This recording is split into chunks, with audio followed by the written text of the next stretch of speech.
అర్థమైంది. పాకిస్తాన్ గురించి మొత్తం ప్రపంచానికి అర్థమైంది. నిన్న ఫైనల్ మ్యాచ్లో పాకిస్తాన్ సమర్థత ఏంటో అర్థమైంది. మ్యాచ్ తర్వాత జరిగిన సంఘటనలో పాకిస్తాన్ క్రికెట్ బోర్డు అధ్యక్షుడు ఎవరైతే మొహసిన్ నఖ్వీ ఉన్నాడో నఖ్వీన్ దొంగ బుద్ధి అర్థమైంది. అటువంటి నఖ్వీ, తీవ్ర అవమానానికి గురైన నఖ్వీ ప్రపంచ వేదిక పైన మొత్తం ప్రపంచం నిద్ర మేలుకొని చూస్తున్న క్రికెట్ మ్యాచ్ని, ఆ మ్యాచ్ తర్వాత ఏషియా కప్ని భారత్ తీసుకుంటుందా లేదా అనే ప్రశ్నకి సమాధానాన్ని వెతుకుతూ జనం ఎదురు చూస్తున్న సమయంలో నఖ్వీ తీసుకున్న నిర్ణయం, నఖ్వీ చేసిన దొంగతనం, భారత ధీరుల్లా భారత క్రికెటర్లు ఆ కప్పును వదిలేసి వచ్చిన వైనం, ఇవన్నీ చూస్తే నఖ్వీ దొంగ బుద్ధి ఈ ప్రపంచానికి అర్థమైంది. అటువంటి నఖ్వీ ఇవాళ మన భారత ప్రధానమంత్రి నరేంద్ర మోదీ చేసిన ట్వీట్కి ఒక రిప్లై ఇచ్చాడు. ఈ నఖ్వీ ఎవడో కాదు, పాకిస్తాన్కి హోంశాఖ మంత్రి.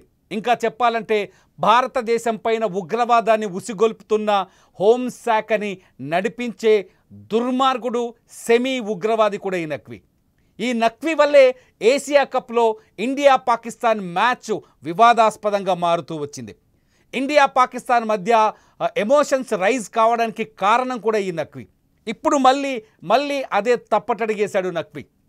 భారత ప్రధానమంత్రి నరేంద్ర మోదీ చాలా స్పష్టంగా చెప్పారు, సూర్యకుమార్ యాదవ్ ఎవరైతే మన కెప్టెన్ ఉన్నాడో, కెప్టెన్ మనసులో ఉన్న భావాన్ని తన ట్వీట్లో చెప్పారు భారత ప్రధాని Narendra Modi. Operation Sindoor on the games field అని.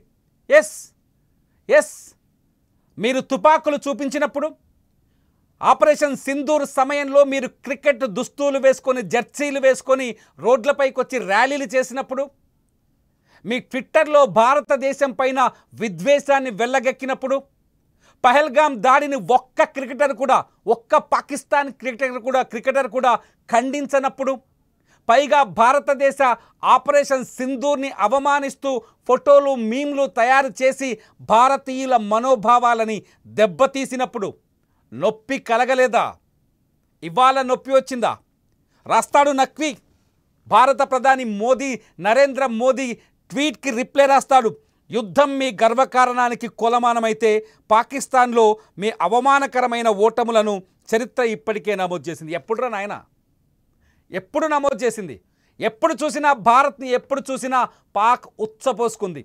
మీ పాకిస్తాన్ ప్రధానమంత్రి షహబాజ్ షరీఫ్ చాలా స్పష్టంగా ఇరాన్లో టెహరాన్ వెళ్ళి యుద్ధం పైన మాట్లాడుతూ ఏం చెప్పాడో తెలుసా? ఆ రోజు రాత్రి మోదీ మమ్మల్ని నిద్రపోకుండా చేశాడని చెప్పాడు. మేము దాడి చేద్దామని ప్లాన్ చేసుకునే లోపే మా పాకిస్తాన్ని బుగ్గిపాలు చేశాడని చెప్పాడు. ఓటమిని ప్రపంచ వేదిక పైన అంగీకరించాడు కదా, ఇంకా మీరెప్పుడు గెలిచింది? ఇవాళ మ్యాచ్లో వరుసగా 3 సార్లు తలపడి 3 సార్లు ఓడిపోయారు కదా, ఇంకా మీరెప్పుడు గెలిచింది? పాకిస్తాన్ మొదటి నుంచి కుతంత్రపూరితమైన దేశం. పాకిస్తాన్ మొదటి నుంచి కుట్రపూరితమైన నిర్ణయాలు తీసుకుంటుంది. పాకిస్తాన్ మొదటి నుంచి తప్పుడు ప్రాపగండ చేస్తుంది. పాకిస్తాన్ ఓటమిని కూడా విజయం మోడల్లో విజయంగా ప్రమోట్ చేసుకున్న సంఘటనని మనం మర్చిపోలేదు. ఆపరేషన్ సింధూర్ తర్వాత సీజ్ ఫైర్ పైన ఒక నిర్ణయం తీసుకున్న తర్వాత పాకిస్తాన్ విజయోత్సవాలు చేసిన సందర్భాన్ని చూడలేదా? భారతీయులందరికీ తెలుసు పాకిస్తాన్ ఆ యుద్ధంలో ఏం కోల్పోయిందనేది. ఆపరేషన్ సింధూర్లో పాకిస్తాన్ ఏం కోల్పోయిందో ప్రతి భారతీయుడికి తెలుసు. పాకిస్తాన్ భూభాగంలోకి వెళ్ళి మన భారతదేశం తయారు చేసిన బ్రహ్మోస్ క్షిపణి సృష్టించిన విధ్వంసం గురించి ప్రతి పాకిస్తానీకి తెలుసు, ప్రతి భారతీయుడికి తెలుసు. బ్రహ్మోస్ క్షిపణి దమ్మేంటో అమెరికా కూడా వణికిపోయింది దాన్ని చూసి. ఇంకా యుద్ధం మాకేదో చేసిందని, యుద్ధంలో మేమేదో అవమానపడ్డామని. నిన్న ప్రపంచ వేదిక పైన అవమానపడ్డది ఎవరు? ఈ నఖ్వీ కదా. అది తట్టుకోలేక పిచ్చి రాతలు, పిచ్చి కూతలు కూస్తున్నాడు ఈ నఖ్వీ. అది తట్టుకోలేక భారత ప్రధాని నరేంద్ర మోదీకే ఏకంగా రీట్వీట్ చేస్తూ వంకర మాటలు, పిచ్చి మాటలు మాట్లాడుతున్నారు. ఈ పిచ్చి చేస్తేలే కదా సూపర్ 4 సమయంలో నువ్వేం చేశావు? మీ పాకిస్తాన్లో తోక టపాసుల్లా పేలని మీ చైనా పటాసులు లాంటి మీ ఆయుధాలతో పోల్చావు కదా మీ క్రికెటర్లని. మీ రావుఫ్ని, మీ ఫర్హాన్ని పోల్చావు కదా, ఏం చేశావు? ఏమయ్యారు? నిన్న మా బూమ్రా చూపించాడు కదా, నిన్న మా బూమ్రా రాకెట్ అంటే ఇలా పడుతుందిరా ఇలా ఎగరదు అని. అటువంటి నక్వీ ఇవాళ భారత ప్రధాని నరేంద్ర మోదీని అవమానపరచాలనే ఉద్దేశంతో చేసిన ట్వీట్ నిజంగా ప్రతి భారతీయుడిని ఒళ్ళు మండేలా చేస్తుంది. ఒక్కసారి కన్నెర్ర చేస్తేనే సగం పాకిస్తాన్ ఐసీయూలోకి వెళ్ళిపోయింది.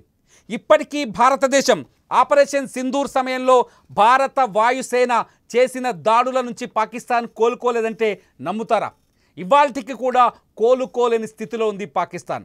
ఆర్థికంగా డబ్బులు లేక అమెరికా కాళ్ళు పట్టుకొని పదే వైట్ హౌస్కి వెళ్ళి ట్రంప్ కాళ్ళు పట్టుకొని ట్రంప్కి లొంగిపోయి ట్రంప్కు శాంతి బహుమతి ఇవ్వాలని చెబుతూ వంకర పనులన్నీ చేస్తుంది పాకిస్తాన్. మళ్ళీ ఇవాళ క్రికెట్లో ఓడిపోయిన తర్వాత కూడా మళ్ళీ అదే వంకర పని చేస్తుంది పాకిస్తాన్. ఈ Naqvi Pakistan cabinet minister PCB అధ్యక్షుడు మాత్రమే కాదు, ఏసీసీ అధ్యక్షుడు కూడా. వాడి చేతి నుంచి మేము కప్పు తీసుకోబోమని మన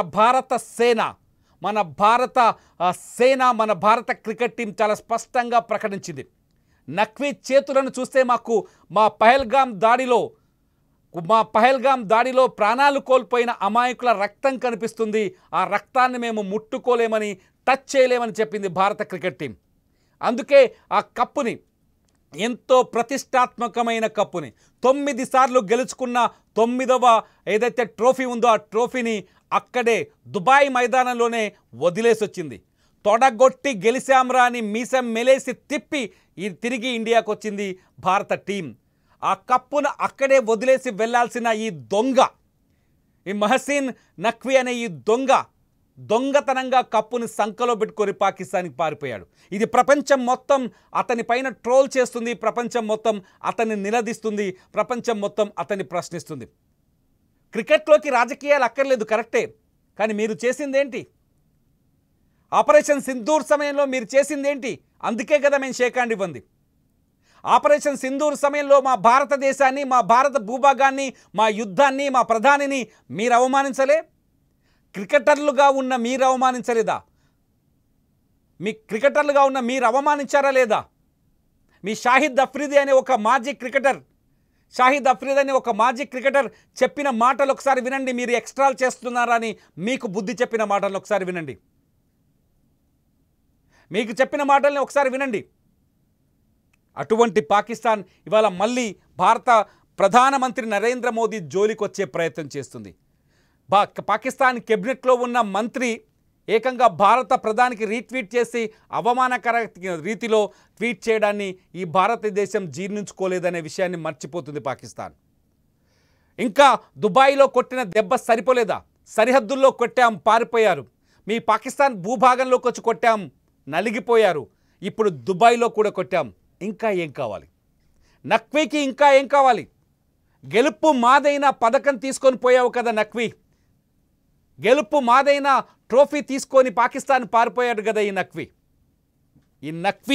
నక్కజిత్తుల నక్వీ చేస్తున్న ఈ ప్రయత్నాలు, ఈ నక్కజిత్తుల నక్వీ భారత క్రికెట్ టీంని అవమానపరచాలని ప్రపంచ వేదికపైన దొంగ చేష్టలు, పిచ్చి చేష్టలు చేస్తున్న ఈ నక్వీకి ఇంకా బుద్ధి చెప్పే రోజులున్నాయి. ఇప్పటికే సగం పరువు పోయింది. పాకిస్తాన్ పరువు పోయింది, పాకిస్తాన్ క్రికెట్ టీం పరువు పోయింది, పీసీబీ పరువు పోయింది, ఏసీసీ అధ్యక్షుడిగా ఉండి ఏసీసీ పరువు కూడా పోగొట్టేశాడు ఈ నక్వీ. మళ్ళీ ఇప్పుడు మన భారత ప్రధాని జోలికి వస్తాను. ఈ నక్వీని ఏం చేయాలి? ఈ నక్వీని ఏం చేస్తే అతని తోక కత్తిరించవచ్చు? ఒక భారతమాత ముద్దు బిడ్డలుగా, భారతీయులుగా మీరేమనుకుంటున్నారు? ఈ వీడియో కింద కామెంట్ చేయండి. చూస్తూనే ఉండండి లైవ్ అప్డేట్స్ కోసం సుమన్ టీవీ డిజిటల్ లైవ్, అట్లాగే సుమన్ టీవీ లైవ్.